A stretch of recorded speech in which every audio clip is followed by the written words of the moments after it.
Good evening, wool gatherers. Welcome to the 121st episode of Wanderings and Wool Gathering. On tonight's episode, we review the latest record from Soulfly.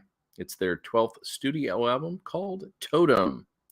And more importantly tonight, though, we are talking about the first 6 episodes of Netflix series Sandman.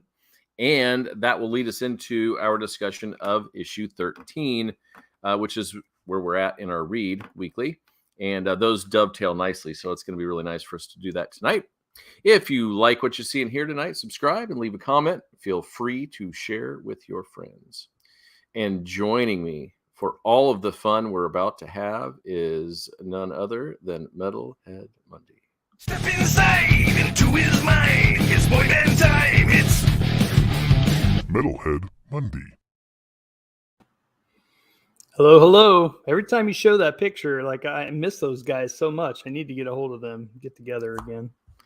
It's one of those sad Hollywood stories of the breakup of you and the band.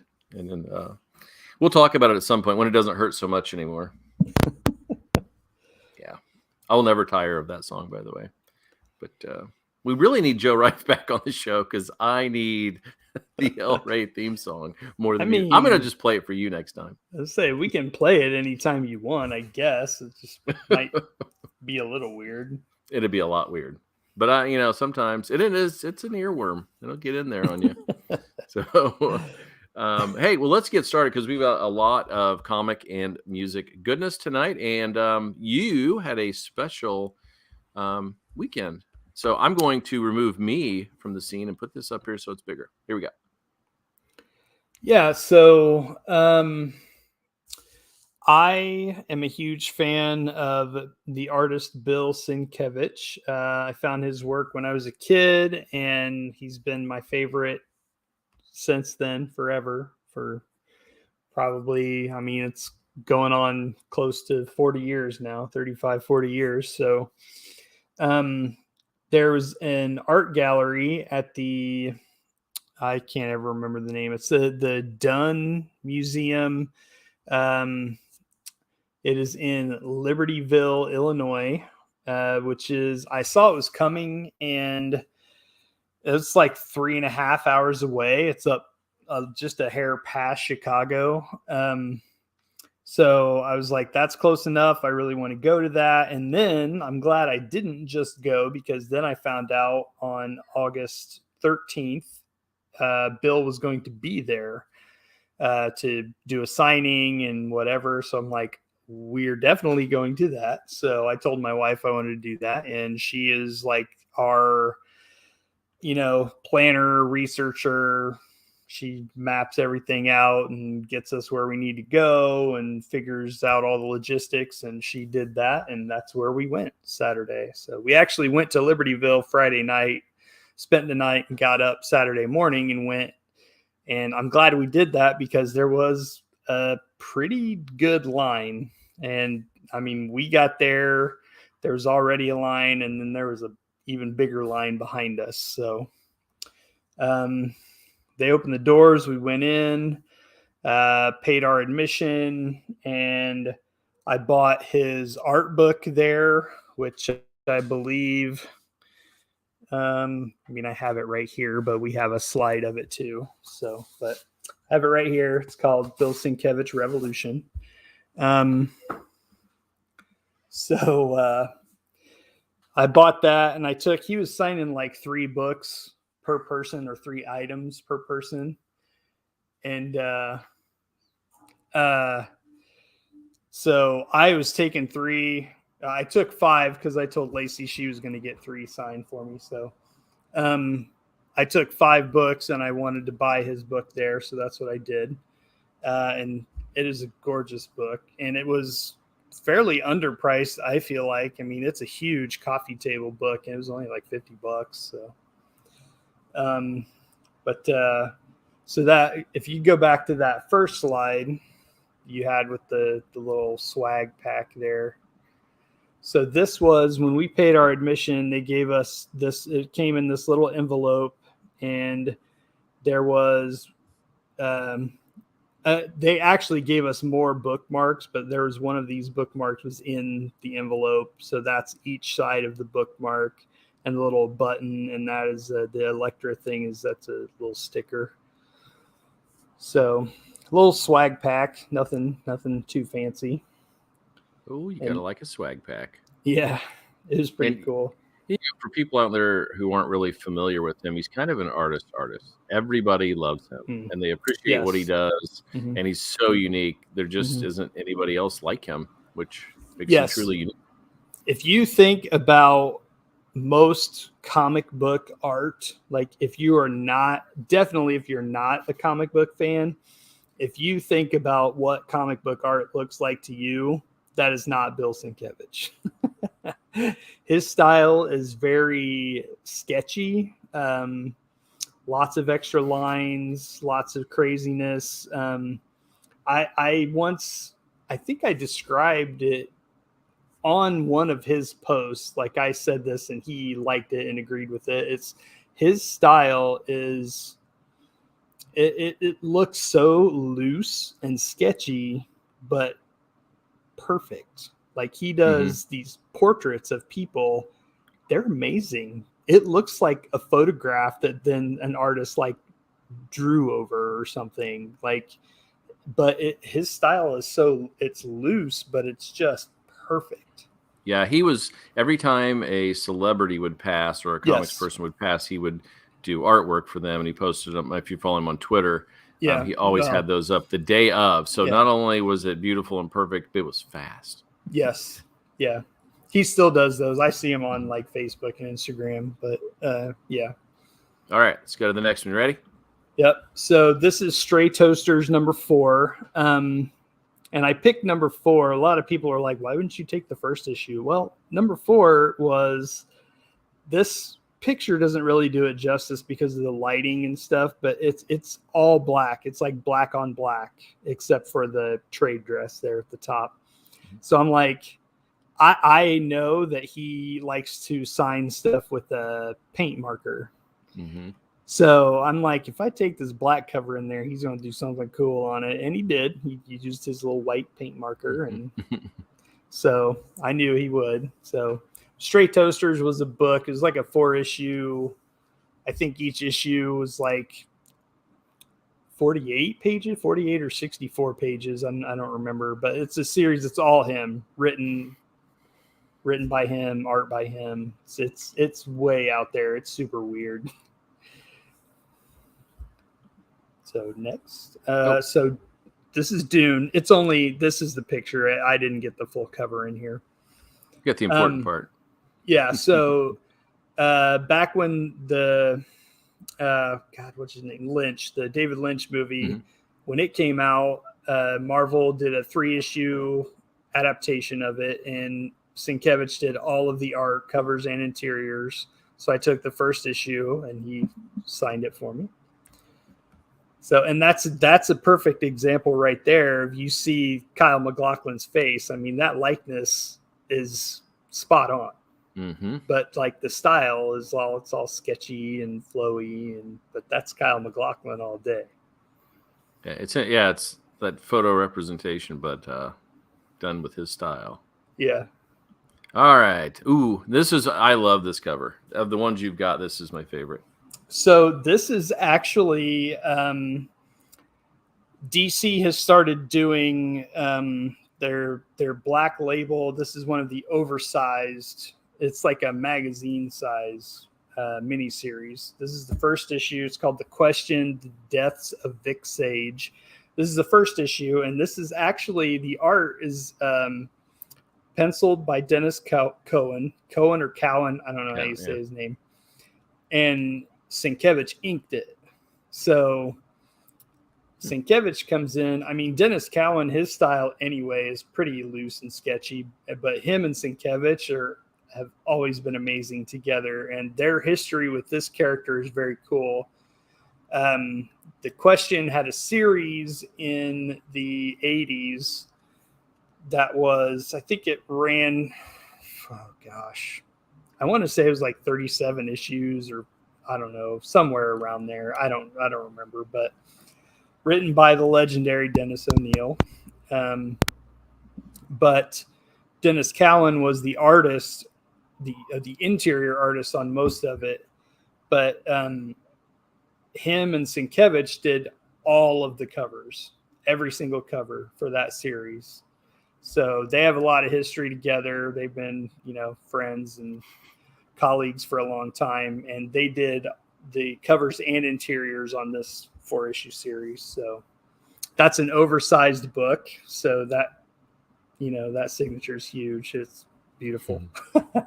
It's like those magazine styles now, which are so popular. Yes. I love those. And this is the exact same size, but this is when Marvel was doing their graphic novels, the oversized graphic novels back in the 80s.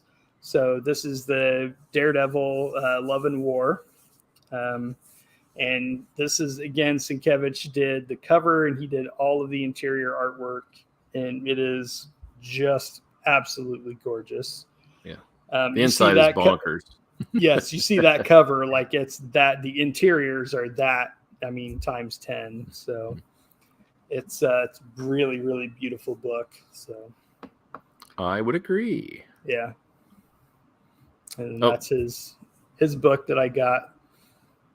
I got this there, and it's pretty thick. And that was, he opened it up and signed it on the title page there with his little red Sharpie. Yeah, that's how a lot of them used to sign. They would sign inside rather than on the cover. Yes, so as not to ruin the cover. Yeah, I have some that they did that on. And that is your last slide, pal. Cool. Sounds like a cool trip. Now the big question is... Wait, I thought I sent you the picture of me and him. Did that not come through? Yeah, huh? I have no idea. Let me look. It's not a big deal if it didn't, but I did get a picture with him. You certainly did. But how was he to talk to? Did he give you a few minutes? Yeah, he was really nice. There was a huge line, so I was not planning on taking up a ton of his time. I told him, he's been my favorite artist since I was a kid. I had met him before in 2007, and he was super nice and was very generous with his time then. Like, I had a whole stack of crap for him to sign, and I fanboyed all over him, and he took it and was very nice. And I had the Dune comic, and I asked him what he thought of the new Dune movie. And he was like, "Oh, I loved it so much. I can't wait to see the next one." Mm-hmm. So he's really nice. He's a very, very nice guy. So he's not a dick. So I've not had, meeting comic artists and writers and things. I haven't really come across very many. I've had a couple of exchanges that I thought were I was a bit rude, but for the most part, what a great community. Really nice people. Yeah. And they appreciate that we support them by buying their books. So yeah, that's it too. That's everyone is there to see him. So everyone is just fawning all over him, and he's very kind and gracious and appreciative, Did you do that Chris Farley thing? It was cool when you remember that time. And that was cool. Yeah, I could see that, but I'm guessing you were much more cool and couth than that. Yeah, I get really awkward in that situation. I'm like, what am I going to say to him that he hasn't heard 1,000 times? Exactly. And that's where I always get in my head about that kind of thing. I'm like, I'm like, what am I going to say? What am I going to say? What am I going to say? And it's like, what'd you think of the new Dune movie? So, I usually try to come up with a question too. Usually something related to the art or the story, but Yeah. So whatever, he's nice, so that makes it easier to be an idiot in front of him. And you got some cool stuff. I did, and I asked you guys about the Moon Knight #1, and I was not the only one that had theirs there. So I don't know why you wouldn't. I mean, it's a good book.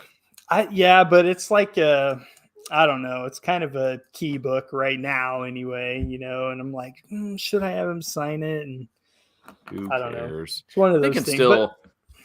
They can still figure out if it's legit and it doesn't really damage the value of a book. It's not Yes. authenticated necessarily. I forget what they call it, but they can definitely do that. There was actually a dude from CGC there. Don't send anything to CGC unless you're willing to pay a ton of money to get it quickly. I turned mine in December. I turned 3 books in. Yeah. And at that time, it was like 100 days turnaround. Now it's 224. So we're about into September, and those books I turned in December 17th are not back. Wow. They haven't even gone into grading. They're still in processing, even though I paid on December 17th. Wow. Yeah. So I wouldn't send anything there unless you're paying the $40 or $50 rush to get them back in 2 weeks. Yeah. There was a guy there from CGC that was taking names of anybody who wanted to do like the witness signature thing that they do, you know. So, I did that. Yeah. So I did. I wanted to get those first issues of Echo signed by David Mack and Jimmy Palmiotti. And so they walk with you. Super nice guy. We talked because there was a line, so we got to talk for a while. Great guy. But we get up there. So I had to pay them for the signature because they got to walk with you. And then Palmiotti charged like $20 or $25 to sign one while a guy was watching. Ooh. Even though you could just get it signed. So it ended up being like $25 or $30 to get it signed and authenticated. So wow. I know. I didn't care because that's, it's Daredevil. And so I was excited anyway. And I like both those guys. They're good quality people, great books. So I paid. Never met Palmiotti, but Mac he's a sweetheart. He is, the best of the best. And Palmiotti was very nice. Cool. And he was there with his wife. So it was cool. All right. Amanda. Yes, Amanda. Yeah. All right. So we're getting ready to move on. But guess what, Monday? I'm drinking some tea tonight. You know why it tastes so good? It's that fancy mug. It's the same reason I look so sexy tonight. I was going to say, somebody is looking sharp tonight. What's Lacey think? She back there?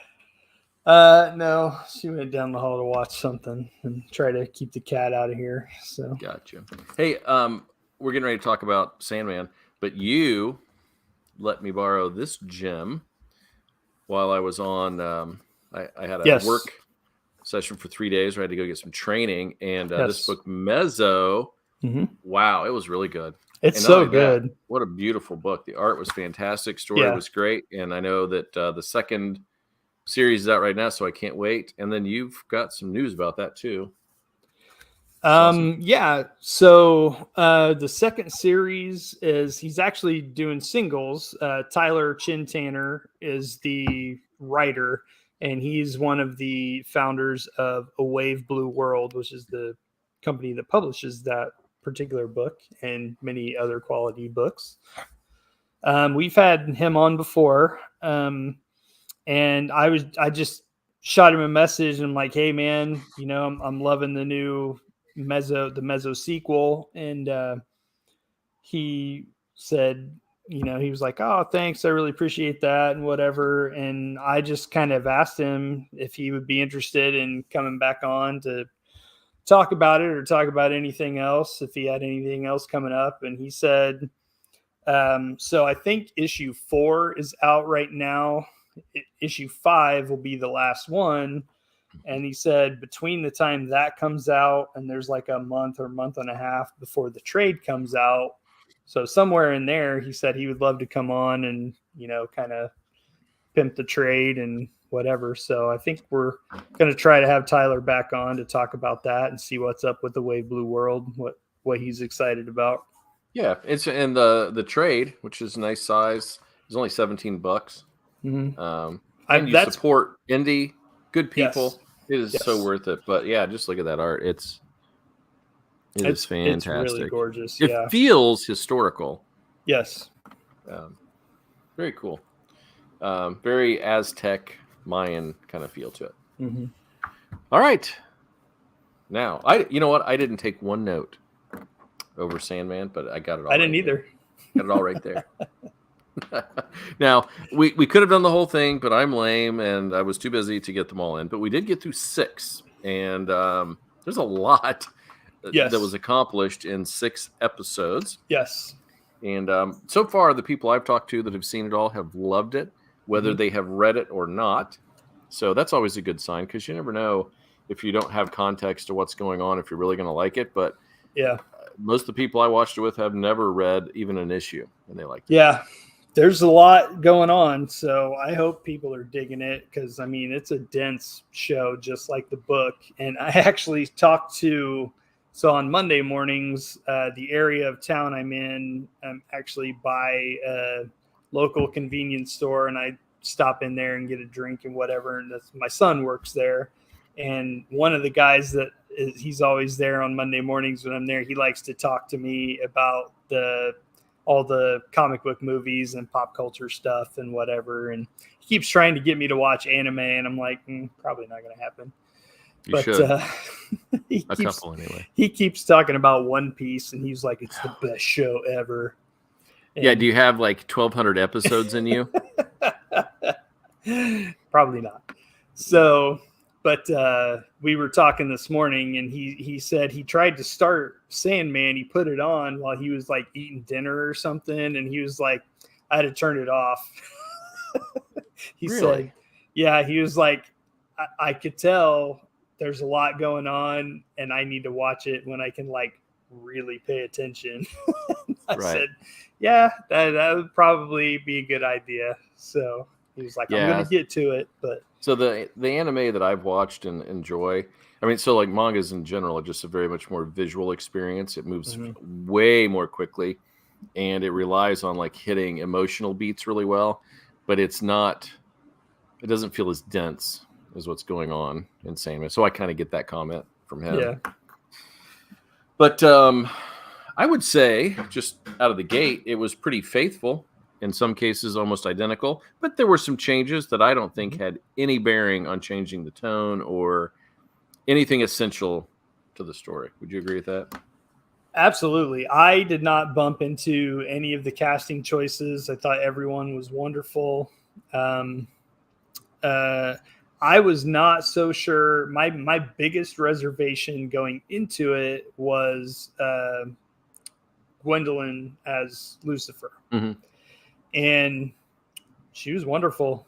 She was absolutely wonderful. I love, she played it very well, and she is so like tall and imposing.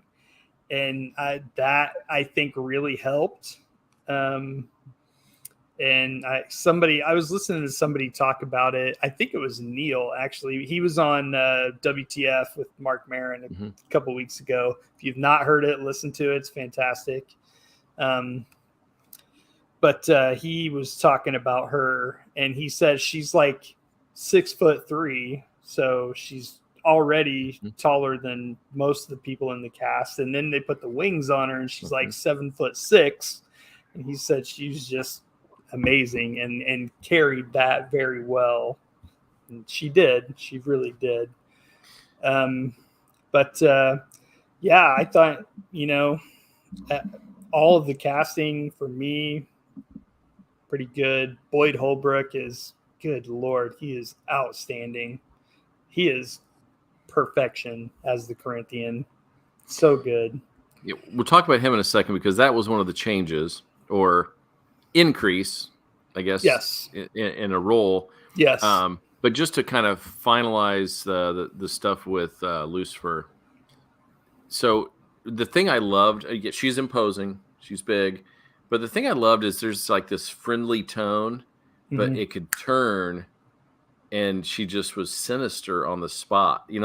She's almost, you almost get this warm feeling like, she and Dream are friends, and they're just talking, and then what makes you think I'm going to let you walk at it? It's like, she is so good in that way. Yeah. I thought that was really cool. And don't worry if you spoil something beyond 6, because I'm assuming that it will be much like the book. So it's not really a spoil. Yeah. I don't know. I might. And that's for anyone watching or listening. We're going to spoil what we've seen already. So yes. That's, if you don't want that, go away. Spoiler alert. I'm going to write it. I'm going to put it on the screen just so everybody knows. But yeah. Okay, yeah. So the Corinthian. The only thing I did not like about the Corinthian is the mouths, the teeth, and his eyes were not always easy to see. Yeah, it looked like just small closed slits.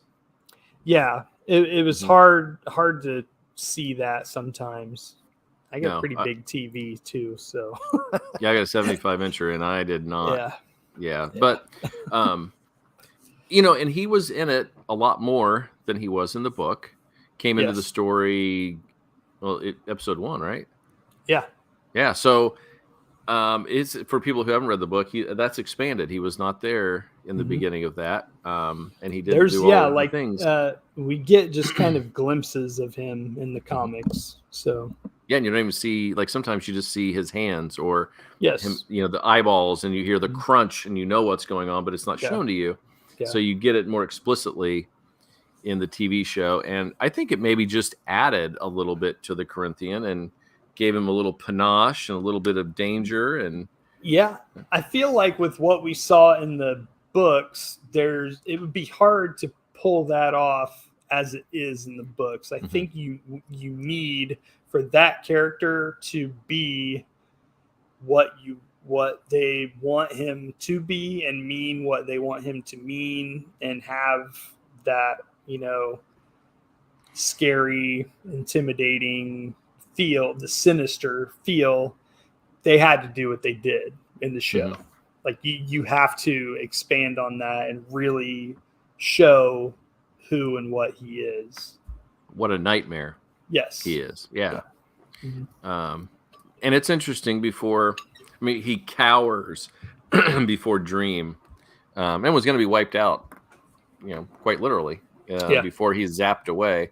And so then, too, that gives you the sense of how weak Dream has become, because before he's zapped into the little, I don't know what his little glass globe or whatever. Eventually, at that point, he's a pretty strong guy. He's just drilling the Corinthian there, but then he comes back, and then he gets pretty much waxed by everybody without his items, and not a very. I thought that was interesting too. Not to dwell on the Corinthian too much, but I thought that was a cool way to tie all that in as well, because this might go beyond what you've seen. That's okay. He's there at the beginning, right as Dream is getting whisked away to, be captured. So then the Corinthian's free to walk the earth and do what the Corinthian does. And so then later at the, the serial convention, they're all talking about him, and they say something. They keep saying the current Corinthian, because he has been around for so long that they talk about, like, he can't be the same person. It's got to be like somebody. It's like the Dread Pirate Roberts, that somebody keeps taking up the mantle. All right, the question is, did you think the role play fight, it's not really role play, it had terrible consequences. I am a dire wolf, I'm a serpent, when they go back and forth in the Battle of Wits, was it cringe or incredible? And then, just to set that up, of course, in the book, he did not battle Lucifer. Yes, that was a change. It was not Lucifer. It was the actual, I can't remember his name. It was the demon who had his helm in his possession. He actually fought him in the same way, but it was him and not Lucifer. So that was kind of a, I don't know, big change, whatever, but it was fine. It worked. Yeah, and so I know, I'm assuming that is my daughter. It says Facebook user, but she hated the fact that he was gasping on the ground about dead, and then he says, "I am hope." So the thing that I love about the hope, or the, is like, in hell, what do you do to? How do you inflict more pain? You have hope, or you have dreams that they cannot realize. So in hell, it's like the perfect thing that she can't do without. Like if she were to get rid of dreams, well, what would hell be without dreams for them to never be able to attain? Dreams of heaven. Yeah, it wouldn't. Yeah, so I think in a way that the game there and the word, I guess it's not really wordplay, but it was a mental challenge, like a battle of wits, and he outwitted. In the original case was the demon. Here it was Lucifer. So maybe it was a little melodramatic for this Facebook user, but I liked it. And I'll show you the pages later so you can see it. Yeah. Take that. I mean, it was pretty much, I don't know how much, if at all, they really changed other than the different character going up against Lucifer instead. The battle itself, I don't know that they really changed that very much at all. I don't think they did, but even if they changed a few words here and there, essentially it was the same battle. Yeah. So, and that's what you got to do. I mean, these are adaptations. It's not meant to be word for word, although we'll find out in episode 6, it's word for word. So, yeah. One thing I thought was really cool, that was an addition. This was not in the books, was when he comes back to the dreaming and he pays a visit to Cain and Abel. They did reference the House of Mystery and the House of Secrets, so that was very cool. It was. But, I'd love a show on that, a new modern show on that would be so cool. Yeah. And Cain and Abel were awesome. And that was another thing Neil said in his interview was those two actors, I believe, I want to say, he said they are of Iranian descent. And that was totally by accident. Like they found these two guys completely separate of one another and they're perfect. And that's cool. But they were great, but they had the Gregory, their gargoyle. Yeah. And Dream had to, I mean, it's essentially like putting down a dog for no reason, like a completely healthy dog. And it was so sad and horrible. And he had to reabsorb him because he needed to absorb something that he had created completely. And he needed that power to then go and, continue on his quest. And, that was a really cool scene. And that was also really cool. Then afterwards, when Dream found the egg and then gave him the egg for Goldie. So yeah, little addition, but a nice touch. Yeah, and again, didn't really change anything, and it kind of gave you a context for Goldie. So that worked. I thought that was pretty cool. Yeah, I did too. I guess we should mention that basically the first episodes are essentially dealing with his escape and then getting back his sand, his helm, and his ruby. Yeah. Which he does do in 5 episodes. So it moves along pretty quickly. And then let's talk about, I think, number 5, episode 5, and the ruby was one of the creepiest episodes I've seen of anything in a long time, and I could not believe that Professor Lupin was that dastardly. What a creep he was. He is perfect. What's his first name? It's Thulis, but what's his first name? I can't remember. The actor. Oh, I have no idea. He's just Professor Lupin David? To me. David Thulis, maybe. But he was awesome. He was perfect. They had to change it. I'm glad they kept the name John D, but obviously they took out all the Dr. Destiny stuff. Right, and, it was cool that they kind of made him a descendant of Burgess. Yes. So that was kind of cool. They tied it to him. Kind of, he was like an illegitimate son or something, or grandson or something. Yeah, because that gave him even bigger ideas of grandeur, that he's completing this thing that his grandfather couldn't or whatever. So. Yeah, and they changed that when the lady delivered him to the diner. He didn't kill her.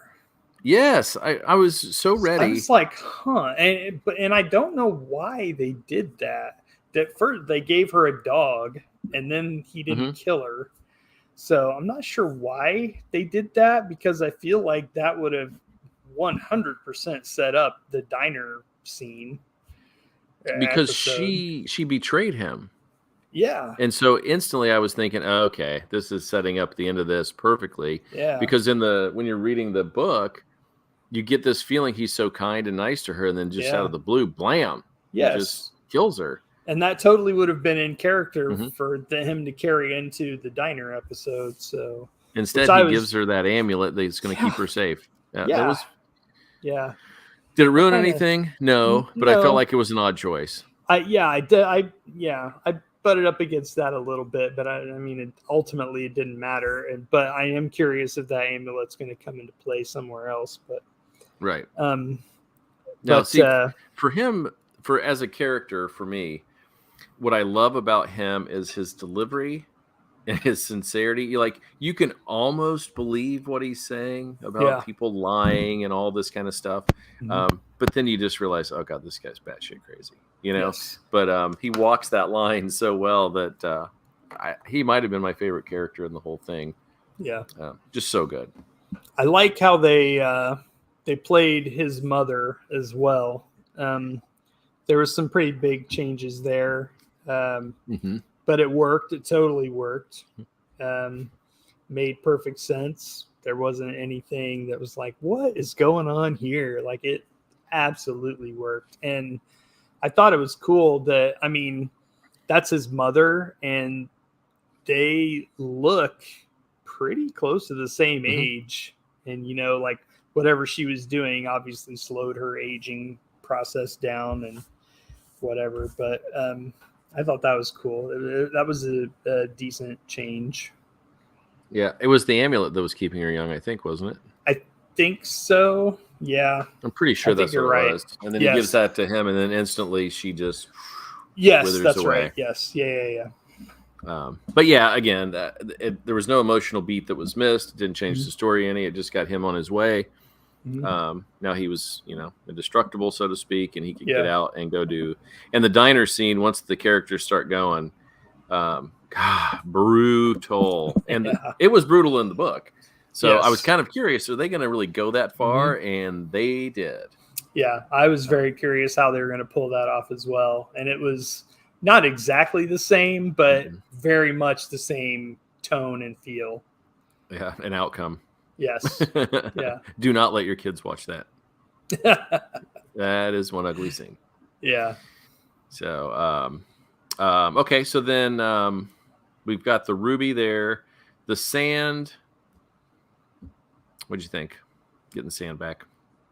That was, God, I'm blanking on. Wasn't that first? That was the very first one, and he had to use Constantine. Yes. Constantine. And it was. I will never say it that way. It's too. I've said Constantine my whole life. Me too. And I say John instead of Johanna, or that was another. That's a big change. So in the comics, obviously it's DC Comics, and he used John Constantine. But in this, he used Joanna, who is kind of a relative, an ancestor of John, but he's playing on an idea that's always already been created, but Joanna Constantine is technically Neil's creation. So I think that is one of the biggest reasons he decided to use her. So and she shows up in what year is it? Which one? In the hobgaddling thing. Let's see. Shows up to 16. Is it 16 or 1700s? I think. I think it's 1789.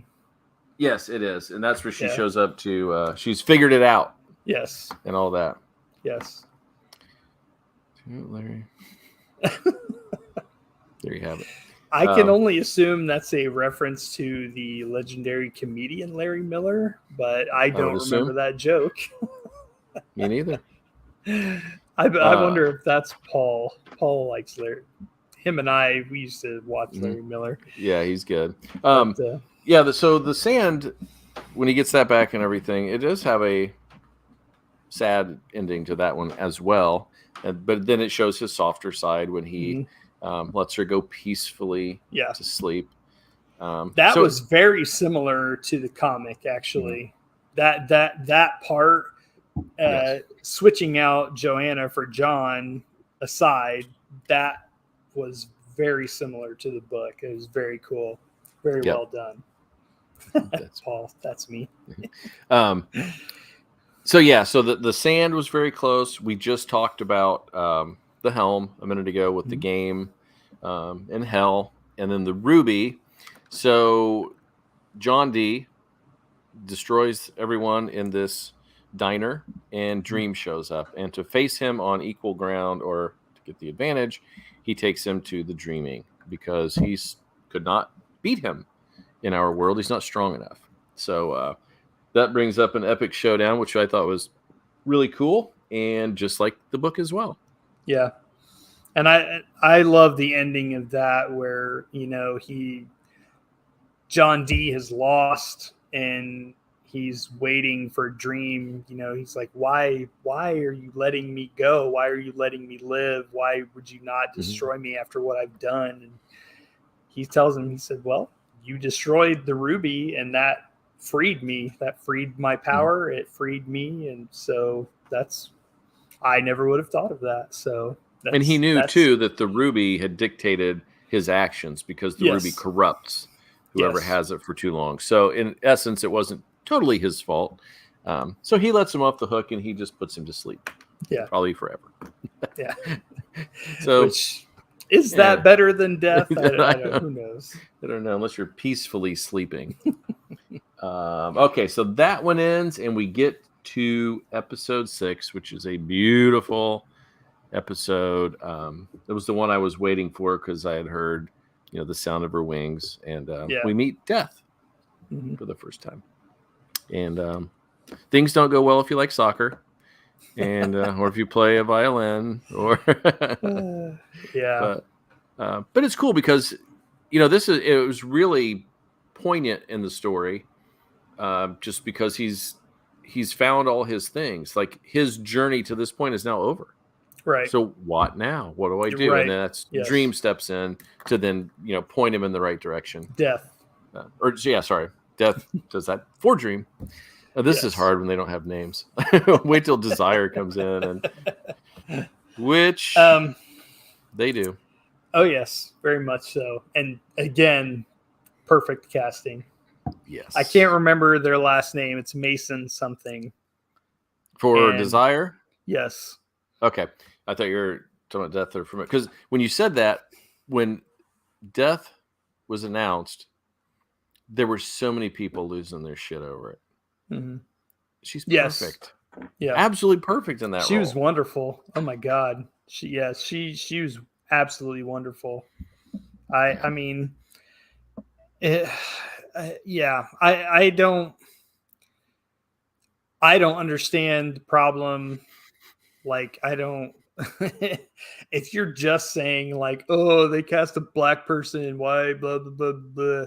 But like, I mean, Death has always been white. This fictional character that only exists on the page has always been white. And that's not a true statement. That she has, again, they all appear as whoever sees them, however they want to appear, really. Mm-hmm. And for the most part, they appear as period appropriate and, whatever, like every culture has their version of this personification. So they tend to present as that to whoever is seeing them. So could be anybody, could look like anybody. So, but and the whole point, I mean, it would show, it's kind of interesting because you think Death, oh, here comes Death.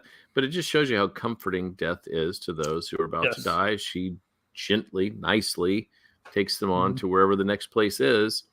And the actress is wonderful and does a perfect job. She looks great. So I'm hoping most people saw that after they complained and thought, "Oh God, I'm an idiot," because I don't know how you could possibly crap on that performance. She was amazing. I wish I had her name written down or cast list pulled up, but I do not. But yeah, she was amazing.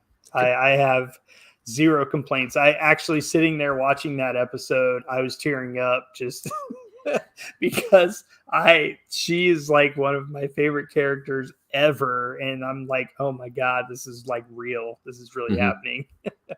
So I got a little emotional watching that. So it was pretty awesome. And it was just beautiful. It was. And there's a great joke. I'm not going to ruin it in case, because it's not consequential to the story, but a really cool bit with a soccer player. So just watch it, enjoy that. But it also leads. Oh, go ahead if you had to say something else about it. Well, I was just going to say there was a few beats that they hit that are straight out of the book. You know, both of them like catching the soccer ball and all of that, and the Franklin hitting on her and whatever, and I think it was pretty great.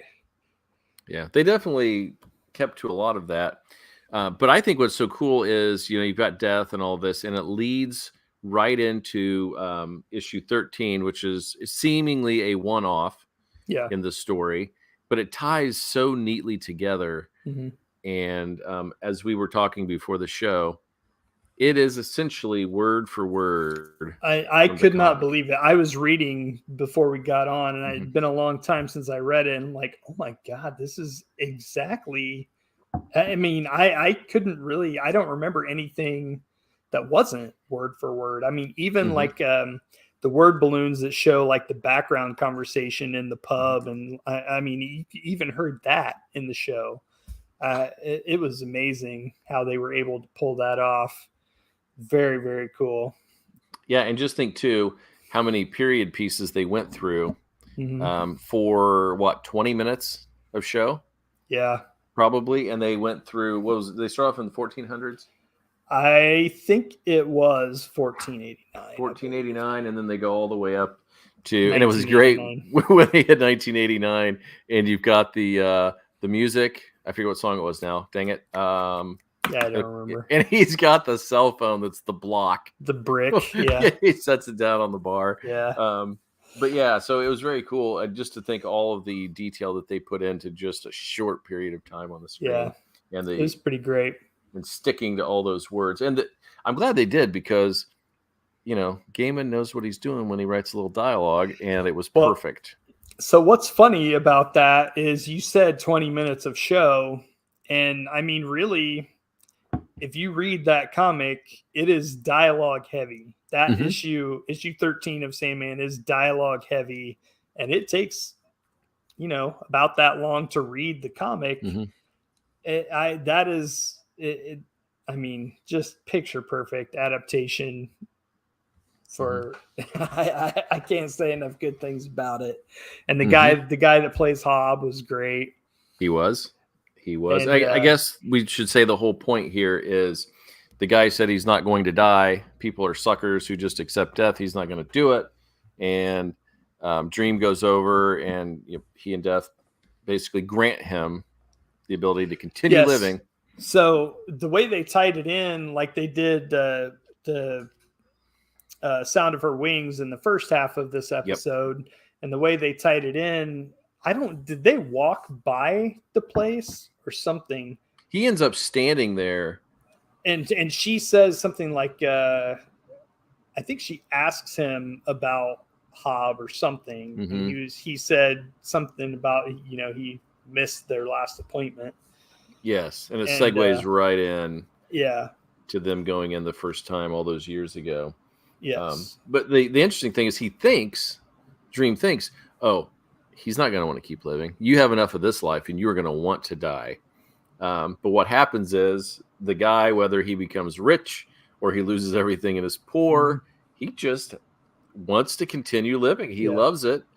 And they develop a friendship, which Dream doesn't want to admit that he needs a friend. Yeah, but, so in 1889, so in the comic in 1889, Hob says, you know, like, I don't know why you started this basically says, I don't know why you started this little experiment with me, but I think I know why you keep coming back every 100 years to see me. And, Dream is, do tell why. And he basically tells Dream that he's said, you as an eternal being, he said, you're lonely. You don't, you need friendship. And Dream's like, oh, how dare you suggest that I need a friend? And so they kind of have it out. And he says, Hobbs says, fine, I'll be here in 100 years. I will be here. If you come, then you come because we are friends. And if we're not, then don't bother. And so then in the comic, he shows up in 1989, and he's like, yeah, we're buddies, but in the show, they've adjusted the time a little bit, so he missed his appointment in 1989. They show Hobb in the bar, but Dream doesn't show up. Yeah, because he's trapped. Yes. So then in present day, he does go to the pub, and Hobb is there, and he says, "You're late." So, yeah, that was pretty cool. Yeah, I found that one scene where he's destitute, and he says, "I hated every second of the last 80 years, every bloody second," and that's where I think Dream thinks he's got him, and he's like, "And you still wish to live? So you crazy? Death's a mug's game. I got so much to live for." Yeah, I wasn't sure first reading that, like, what was this issue about? You really got to get through it to figure out in the end. Just stinking clever. Whoever would have thought of that. But yeah, up until the 1989 thing, like it is just word for word. It's so good. Yep, I hope people are watching it. Any last thought? See, I haven't seen it all yet, so I got to see the last 4. Then maybe next weekend we can just tie it up. Sure. After I see these last 4, because I'm excited, and it has been approved for season 2 already, right? I believe so. It's it was number 1 in like 89 countries for Netflix, so I don't know how they don't. Oh, I'm sure. So it looks like a very expensive show, but if it's doing those kind of numbers, I don't know how you don't make more. So, this is issue 13, but you can kind of jump out of order and things. So, how many issues were handled in the first 10? Did it go beyond 13? Well, so issue 14 appears to be the serial convention, and they do that. I don't know. Beyond that, I'm not sure. I imagine they get through the entire Doll's House storyline. So we've got couple 2-3 more issues of that. So I would imagine that might be where they end it, with the end of the Doll's House stuff with Rose and all of that. Okay. Excellent. Well, I can't wait. So I'm definitely going to dig in, finish that, so we can finish next weekend. One more thing. Sure. How amazing was Stephen Fry as Gilbert? Wait a minute. That hasn't happened yet, right? It hasn't? No, he's in 7, I think, from what I've heard. Does it come in at 7? I thought he was in before that. I don't think so. Okay, well, never mind then. We'll talk about that next week. Well, fine. Don't you see on the screen it says spoiler alert? Yeah. Well, you knew he was in it. Yeah. You just haven't seen him yet. Yeah. So, all right. Well, that was fun. I'm going to take spoiler alert off. Also, I don't remember his name. The Hedwig guy, the guy that owns the house that they all live in. I can't think of his character's name. He's awesome too. And man, if you have not seen Hedwig and the Angry Inch, I would highly recommend that. Okay, wait a minute. I remember. Okay, I got it right here. Because he comes walking in the room. Is it Hal? I think so. I think Yes. that's right. At least Yeah. how our landlord is normal. Yeah. So he's fantastic, and that is a little deviation from the comics. They give him he has several musical numbers. I mean, it's basically him on the stage singing in drag. It's he's great. Well, he enters the scene here doing that. So if they want to embellish a little bit, that's fine. Keeps right with it.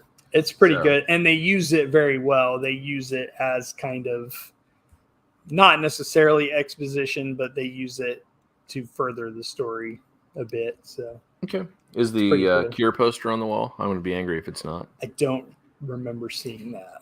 I'm sure it's not. Well, like I said, there's some things in here that are time adjusted. So oh yeah. It's not the 80s when we see them. So all right. Oh, that was the one thing that I told my wife that I butted up against was Dream says that he was imprisoned for over a century. Mm-hmm. Okay. So Unity Kincaid fell asleep the day he was captured, and she looked to be, I mean, what, 7, 8, 9. And then when he comes to and she sends for Rose, and that woman is not like 110 years old. I wonder, they didn't explain it. You've seen the rest of them. Huh. So that was, and I don't, to my recollection, they did not address that at all. But I'm like, that lady's not old enough to be. We'll have to look it up. That. Yeah. So, but whatever, it doesn't matter. It didn't like keep me from enjoying anything. I'm going to call my friend Neil, ask him about it. There you go. What's going on? Yeah. He can come on and explain himself, damn it. Yeah, Neil. Here's the invitation. Next week. Come on, we're going to grill you. You need to explain yourself. Maybe you could read to us. That was fantastic. Yeah. I could listen to that for a few days. No kidding. Okay. Well, that was fun. Next week, 7 through 10 and issue 14. But this week, we have to finish up with the latest album, the 12th studio album from Soulfly, Mr. Max Cavalera. Mm-hmm. It's called Totem, and I enjoyed it, but I didn't love it. Monday? I would probably lean a little more the other way. Like there's a couple of songs that I really liked, but most of it I did not enjoy. When you started off with Superstition, were you like, huh? Or was that one that you were like, yes, they're back? No, I went in this, I will admit, I went into this a little skeptical because their longtime guitar player, Mark Rizzo, left the band, and he did not leave on good terms. He had some not nice things to say about Max and company. One of which I remember was he said that they made absolutely no effort to do anything for their musicians and partners during COVID, which a lot of bands, tried to get their people paid. And he said that they did absolutely nothing, which sucks. But, whatever. That's their business, I guess. Mm-hmm. And Rizzo had been with them since like 2003. He was formerly in the band Il Nino, left them and joined Soulfly. So their last album was pre-COVID, was 2018. It was the album Ritual. And most of the leads on this one were played by Arthur Rizek, who also he was credited with production, mixing, and mastering. So I don't know if he's like the main producer or what. It didn't really say that, but so I'm a huge fan of Mark Rizzo. He is an amazing guitar player. I love his solo stuff. I never really was a fan of Il Nino, oddly enough, but I've always loved him. And he was in Soulfly, and he was in the Cavalera Conspiracy, which is Max and Igor getting back together, and Rizzo was with them. So he's huge part of Max's, songwriting and playing and everything. So I went into this a little skeptical of, I wasn't sure how it was going to be without Rizzo. And so I think, I don't know, that might have given me a little bit of a bias on my ear. But listening to the whole thing, I don't feel like that was entirely unjustified. I feel like this whole album does feel different. And for the first time, I have loved Max and, his playing, his singing, his writing. Loved him since like 1991. First time I heard Dead Embryonic Cells and from the Arise album of Sepultura. Huge. I really haven't listened to Sepultura since he left. So like I kind of went with Max to Soulfly and everything else. I've seen Soulfly a few times. I've seen Sepultura back in the day. I am a fan of Max Cavalera. I did not love this record. And for the first time ever, I feel like Max is just kind of, I don't know if he's in a rut. I don't know if he has run out of ideas. I feel like most of this was kind of rehashing what he always sings about. I feel like his lyrics really don't make sense. And it almost feels like, it's hard for me to think this is the case, but because I've heard him in interviews and he seems fine. I mean, he's from Brazil, so Portuguese is his first language, but I mean, he's been speaking English for decades, But man, it almost feels like a lot of these songs are not, like he doesn't quite understand okay, let me say it like this. I feel like he has a limited vocabulary, so he is rearranging the same words in different order on a lot of stuff. That makes sense.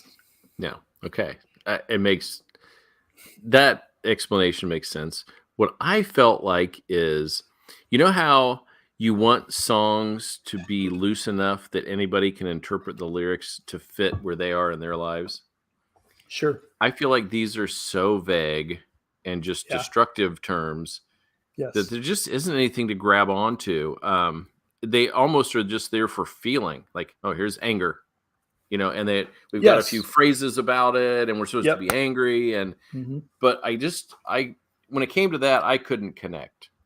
It's very, very tone heavy without really saying much. Agreed. Now, maybe if you knew the intent behind it, you'd be like, okay, I kind of get it now.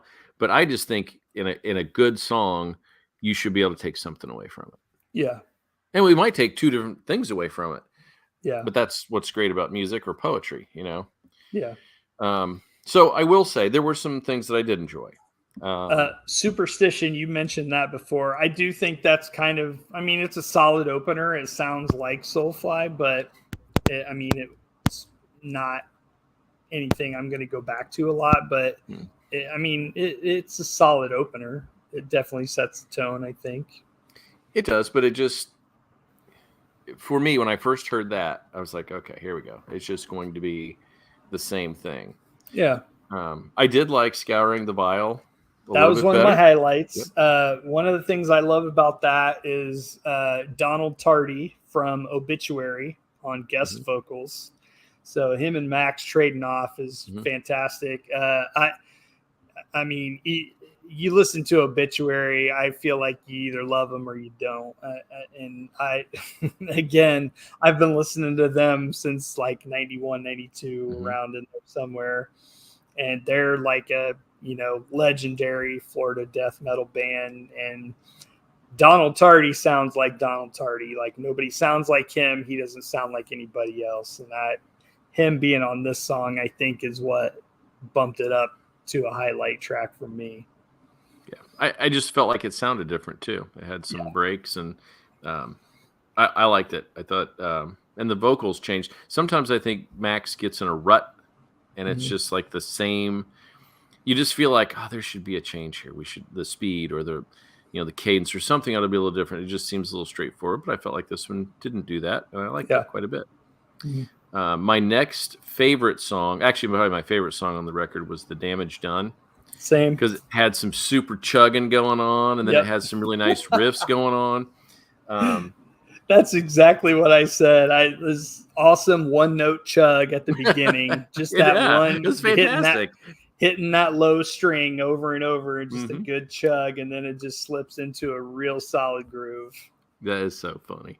Yeah. That just tells you where the album is, if we're picking out songs, because it's got a nice chug. That was my two highlights off of this one, to be honest with you. That was everything else was just kind of meh. I did enjoy Totem. I didn't love it. It was probably my third favorite on the record. Yeah. Not terrible. Now, we need to speak about I really admire what they did or tried to do with Soulfly 12, second to last song, and Spirit Animal. I really like the effort to do something different. The instrumental, I thought was, interesting. What did that end? Is that the one that ended in fuzz? And I don't know. This was actually a short instrumental for them, because they do a Soulfly on every album. Yes. So, yeah. And I remember the last one I liked. Yeah. And this one I started to, and then I'm just like, it just didn't get me. Yeah. It's, usually in the Soulfly's tracks, they have more of a world music feel. Max loves that stuff. He loves, world music sounds. That explains Spirit Animal.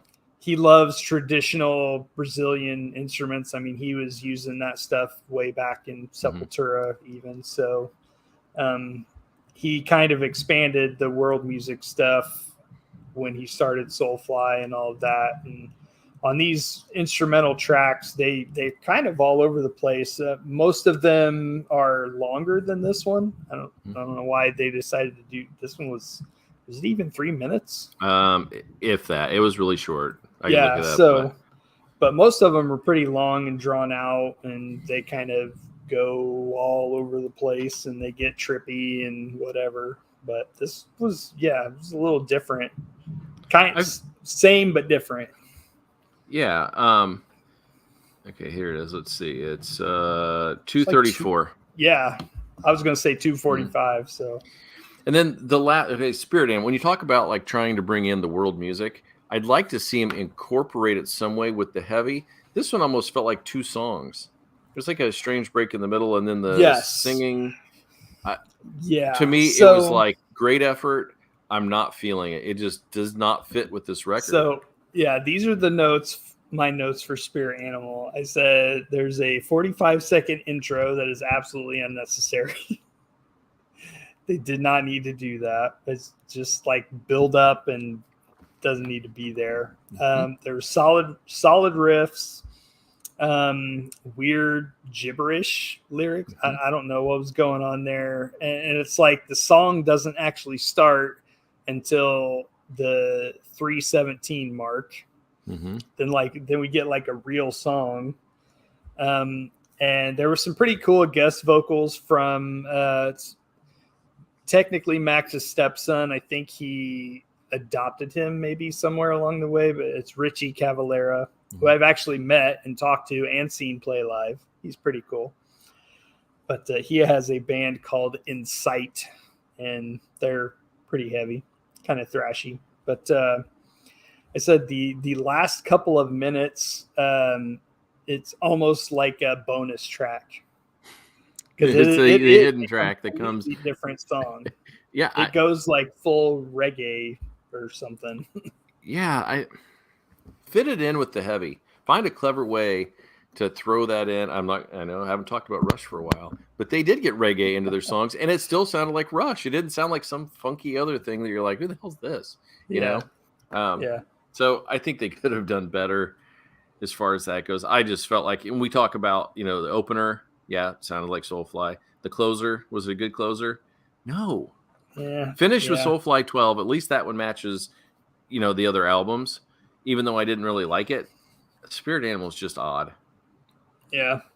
So I feel like it was ambitious, but not well executed. Agreed. So, folks, I think what you need to take away from this is if you pick up this album, you want to listen to The Damage Done and Scouring the Vial over and over. That's what you got to do. And you're going to come away pretty happy. Because those are some great songs. Yep, that was my 2 highlight tracks. That was it. I don't know that we've ever read an album this closely before. It's pretty funny. I was waiting when you started to talk about your next, what track you loved and whatever, and I'm like, it's going to be The Damage Done. And then you said it, and I was like... Well, I think that means that we were on point. Yeah. Simpatico. Everybody should feel exactly as we do, or you are wrong. That's what I'm saying. You heard it here first. We have 120 other episodes to prove that we're awesome. There you go. Or we just don't know when to quit. One of the two. We will prove that one of these days. Yeah. Well, anyway. All right. So my review out of 5 is, I'm going to give it a 2 because I like those songs and I like the effort. Execution poor, good effort, giving it a 2 out of 5. Will I listen again to those 2 tracks? My listen again is probably the same. I just because it's Max, I think I would give it a 3 out of 5. It's 3 out of 5 is my middle of the road. I don't love it. I don't hate it. There's a couple of songs I really like. So a 3 out of 5, probably not going to come back to it. I'm going to listen to stuff that has Mark Rizzo on it. So, and I don't know. It just kept popping into my head. I'm like, I'm sitting there listening to it and I'm reading the lyrics. And I'm like, man, I just feel like Max is out of ideas. Like, I don't know. I don't know what else to say about it. Yeah. It would be interesting. I wish somebody would listen and respond what they thought of the lyrics or how did they read those. What can you take away other than emotion and feeling? I just put a story together with most of these. Yeah. There you have it. Well, next week, we have an exciting record to listen to. Monday, why don't you go ahead and tell the folks what we're going to be reviewing next week? Well, so I can't wait to hear. We were kind of tossing around 2 ideas, and they could not be more different from each other. But honestly, I'll probably listen to both, but I'm more curious to see what Panic at the Disco is up to. Oh, is that what you want? Panic. Okay, sorry. I thought for sure you were going with Megan. No. That's what I'm going with. No. All right. So we're going to review the new Panic. Yeah, I'm curious. The other one we were tossing around for anyone that cares was I Prevail has a new one, and I'm not super familiar with them. I actually one of Lacey's coworkers, she knows I'm a huge metalhead, and apparently her daughter loves I Prevail, and she asked me if I would take her daughter to see them, and I was like, I mean, sure, I guess. I don't know your daughter, but okay. So, but that didn't end up happening. She went with some coworkers of hers or something. So, all right, Panic at the Disco should be a fun one. Yeah. And we are also going to have a super duper difficult challenge issued by Mr. Mundy. Are you ready to present that now, or do you want to think about it? Do you want me to, or do you want to hear it first to see if we can do it? No. Do it on the show. You want me to throw it out right now? Yeah, throw it out there. Okay, so we were headed back from the Chicago area this weekend, and I just had it on like a kind of a 70s 80s playlist and whatever, and they played an Eagles song. And my wife and I were both, I mean, I grew up listening to the Eagles. I love them. I've always loved them, and she does too. And we were singing along, and we just got to talking, and she was like, can you think of any other bands that really, you take the Eagles as a unit and the success they had, and then their other individual members and the hits that they've had. She was like, can you think of, any other bands that were like that? And I was like, not many, not off the top of my head, that's for sure. So she was like, that would be a good challenge on your show. I'm like, that's not terrible. So that's it. What do you got? What bands, like the individual members of the band, had really successful careers on their own as well? Okay, I'm going to rewind this and erase it from the show. We'll talk about it before we put it on. Holy crap. Okay, I'm going to come up with something. It doesn't even have to be, you said broke up there, but it doesn't even have to be that. It's just. Oh, yeah, okay. I guess I went with, a lot of bands break up and then they all. Yes. So, and they could come back. So I'll fix that when we do it initially or eventually. So that's a fun one. I like it. There's a few that, you can think of, but we came up with a couple, but I think I just thought of one actually that, that we didn't talk about. So that's episode 122, brought to you by Metalhead Monday. It is top to bottom Metalhead Monday. It's fun. No, it'll be fun. I like that and I think what we should do is not just try to come up with one, but come up with a few that we know, even if it was just two people who broke away and did something. Yeah, but there's a lot of those kind of things. Let's just chat up different bands who've done that. Mm-hmm. Awesome. All right. Well, that's going to do it for this evening. So if anybody wants to know what the Metalhead's up to, where do they go? Right there. Instagram at Metalhead Monday, MUNDY. Why?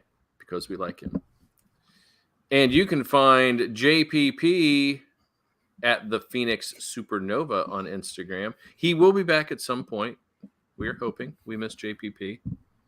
I miss the side of his head and his darkness. He brings. You start doing the show like this. It'll make me feel better. Can you turn your lights off? Oh, and you can find me at Foggy's Pal on Instagram and Twitter.